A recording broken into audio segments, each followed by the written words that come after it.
আসসালামু আলাইকুম, hello everyone, welcome back to triple C with Farhana. আজ চলে এসেছি চিতই পিঠার একটা ফাঁকিবাজি রেসিপি নিয়ে। তো চলুন কথা না বাড়িয়ে ঝটপট চলে যাই রেসিপিতে। চিতই পিঠা তৈরি করবার জন্য আমি নিয়ে নিয়েছি 1 কাপ রান্না করা ভাত, সেই সঙ্গে নিয়ে নিয়েছি 1.5 কাপ চিনি গুঁড়া চাল, যেটাকে আমি সারা রাত ভিজিয়ে রেখেছি। এখন এই চাল এবং ভাত আমি একসঙ্গে ব্লেন্ড করে নেব। তবে এর মধ্যে আরও কিছু উপকরণ দেব। দিয়ে দিচ্ছি 1 চা চামচ বেকিং সোডা এবং সেই সঙ্গে দিয়ে দেব 2 কাপ পরিমাণ পানি।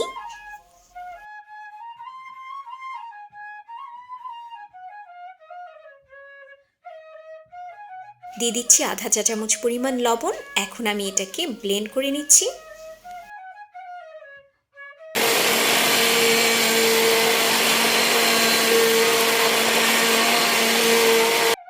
চিতই পিঠার ব্যাটারের কনসিস্টেন্সিটা আপনারা দেখতেই পাচ্ছেন, এটা কিন্তু একটা পাতলা ব্যাটার হবে। আমি চামচ দিয়ে উঠিয়ে দেখিয়ে দিচ্ছি এটা কতটা পাতলা হবে।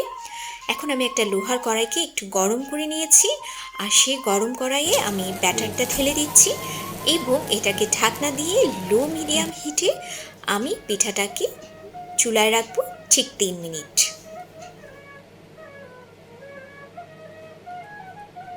তো এইভাবেই আমি সবগুলো পিঠা তৈরি করে নিচ্ছি।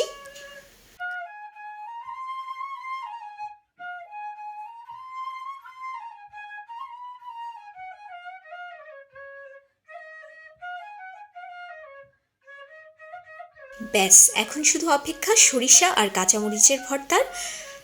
তৈরি হয়ে গেল আমার ঝটপট চিতই পিঠা। আশা করি আজকের রেসিপিটি ভালো লেগেছে। ভালো লাগলে চ্যানেলটি করতে হবে সাবস্ক্রাইব, আর সাথেই থাকতে হবে। ইনশাআল্লাহ আবারও চলে আসবো নতুন কোনো রেসিপি নিয়ে।